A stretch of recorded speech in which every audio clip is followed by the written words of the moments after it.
Em primeiro lugar, eu quero agradecer o convite, uma alegria estar aqui dando uma entrevista para o canal do departamento, onde eu sou professora há 22 anos.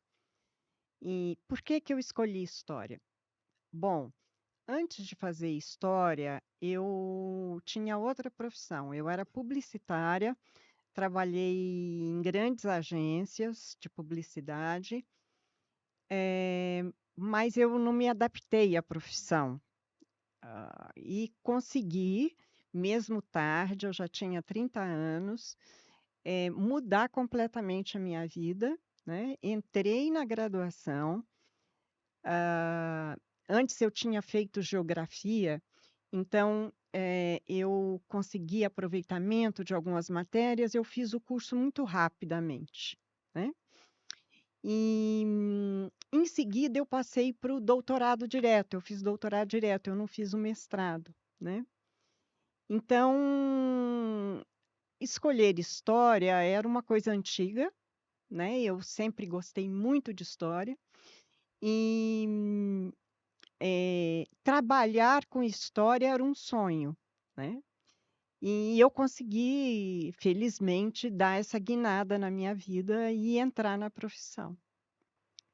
Bom, a graduação foi na USP, né? Mas antes, como eu disse, eu tinha feito 3 anos de geografia, então tudo isso foi muito, importante depois na pós-graduação, porque eu juntei tudo na pós-graduação, né. E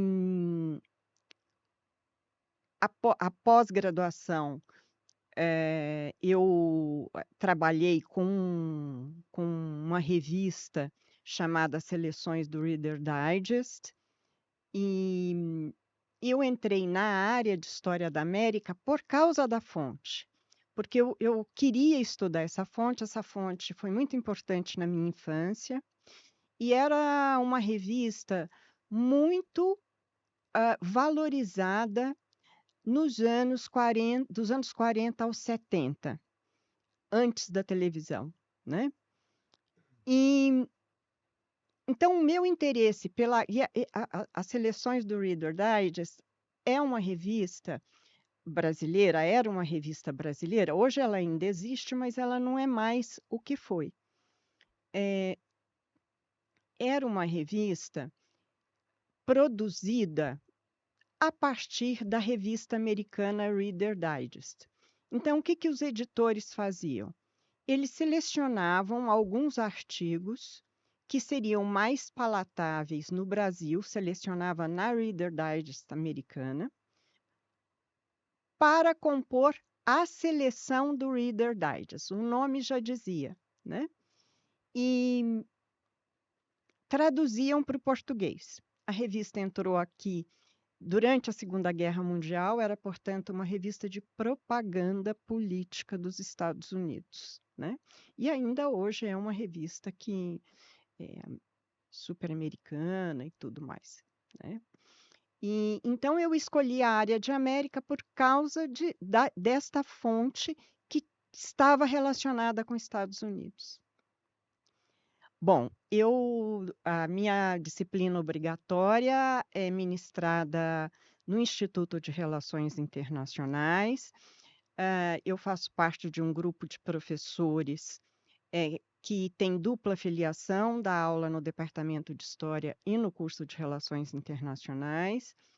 E nós fizemos parte de um acordo do curso nos anos 2000 entre para formar o curso de Relações Internacionais. E 4 cursos formaram Relações Internacionais, que são ainda História, Ciência Política, Economia e Direito, né. Então, todos nós entramos ali por volta do ano 2000, éramos 3 professores, agora nós somos 2, né. E, então a disciplina obrigatória que eu dou é em RI. E a minha abordagem, é claro, é uma disciplina que eu dou onde eu trato de relações interamericanas, eu trato de relações internacionais, né. E é uma disciplina que eu dou onde eu abordo cultura e política, né? Porque, inclusive, eu penso que para os internacionalistas é preciso que eles discutam muito, discutir com esses alunos questões como estereótipos, estereótipos sobre outros países, né? Eu costumo brincar que quando você vai para Miami, você posta no Facebook. Quando você vai para Assunção, faz de conta que você não, né? Então, os estereótipos todos a gente discute bem no curso de Relações Internacionais. Eu acho isso importantíssimo para eles. Bom, a disciplina optativa que eu leciono é no departamento de História e é a minha especialidade, né? Porque quando eu entrei no departamento de História e que eu comecei a me interessar por Estados Unidos por causa da minha fonte, os meus colegas todos da área de América eram especialistas, e todos praticamente são especialistas em América Latina, né? Então, de alguma forma, e naquela época era algo impressionante, porque ninguém estudava Estados Unidos. Estados Unidos é um campo muito recente, né? Então, de alguma forma, eu e uma colega do Rio, que também fez pós-graduação aqui na História Social, a Cecília Azevedo, nós começamos a formar alunos que pudessem fazer pesquisa em História dos Estados Unidos.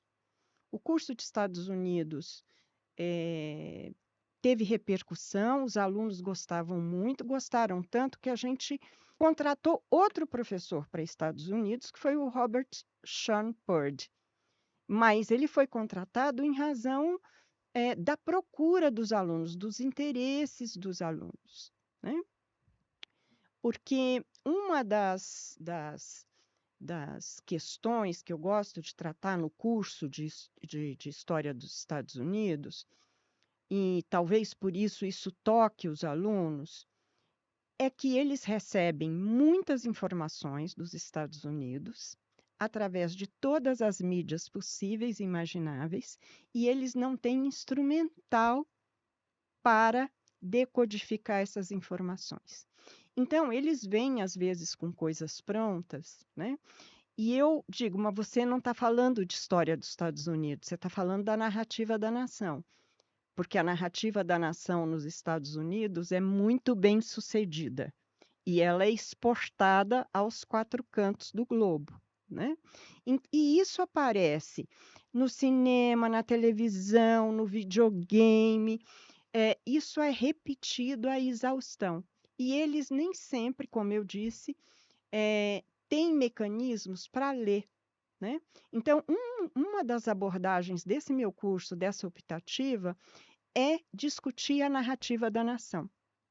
Tanto que eu escrevi um livrinho baseado nesse curso, que foi publicado pela EDUSP, que se chama Estados Unidos, Estado Nacional e Narrativa da Nação, exatamente para poder discutir esse fenômeno.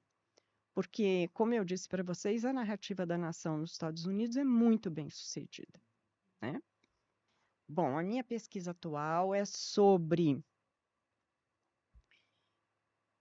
as viagens que o Theodore Roosevelt, ex-presidente dos Estados Unidos, fez para a Amazônia e para a África.